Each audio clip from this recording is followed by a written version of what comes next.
Додека на пистата во Кабул се одвиваа тешки драматични ситуации за обид за бегство од талибанскиот Авганистан, 75 македонски државјани во различни околности се подготвуваат за евакуација. Со оние кои што разговаравме, прво инсистираа на анонимност во страв за своите животи, но дадоа детали за моменталната состојба. Се наоѓам со десетмина македонци во воената база до аеродромот. Средуваме документи. Уште чекаме повик на евакуација. За сега предност имат оние што работат за американски фирми и нив ги однесоа на терминал, за разлика од нас кои работиме за компании од други држави. Безбедни сме. Кога го потпрашавме што мисли под средување на документи, ни објасни дека се заложени за уништување на доведлива документација поврзана со неговата фирма. Нешто слично како што прават американците во амбасадата во Кабул.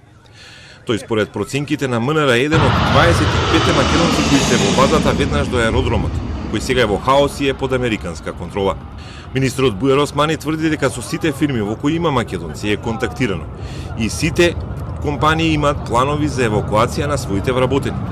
Третина од вкупно 75 мина македонски државјани се во американски воен авион со дестинација Доха во Катар. Од овие податоци кои што ги имаме сега, 25 во моментот се качуваат на воен авион за Доха, 25 чекаат на трансфер листа за следниот авион, а се на аеродромот, и 25 се на воената база непосредно до аеродромот и чекаат да бидат трансферирани на самиот аеродром. Внимававме првично да се почитуваат плановите за евакуација, обично тоа се договори на компаниите со американската војска. Еве, на пример, првиот лет функционира токму во рамки на тој договор со американската војска. Знаете каква е состојбата во моментот во Авганистан, се прават напори и мислам дека сите наши граѓани ќе бидат вратени во своите домови. Сопруга на еден од македонците кој од утрово е на аеродромот во Кабул ни рече дека по првичните одлагања веќе е ставен на список за лет, најверојатно во онаа втора група од 25 мина нашинци која спомнува министерот Османи.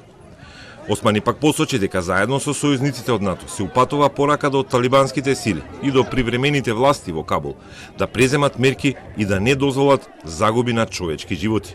Потврди дека се прави план за прифат на бегалци и цивили од земјата на Средниот Исток која сега е во целосна неизвестност по талибанскиот блицкриг.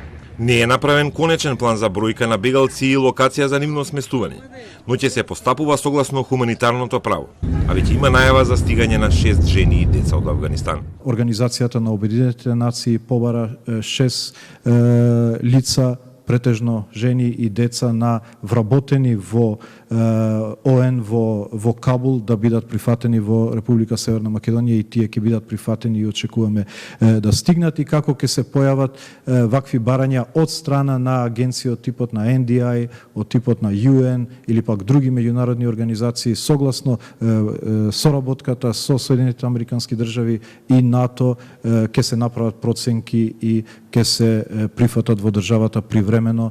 Премиерот Заев вчера најави дека државата ќе прими бегалци и цивили од кризниот Авганистан доколку постои потреба и барање пред тие да заминат во трети земји.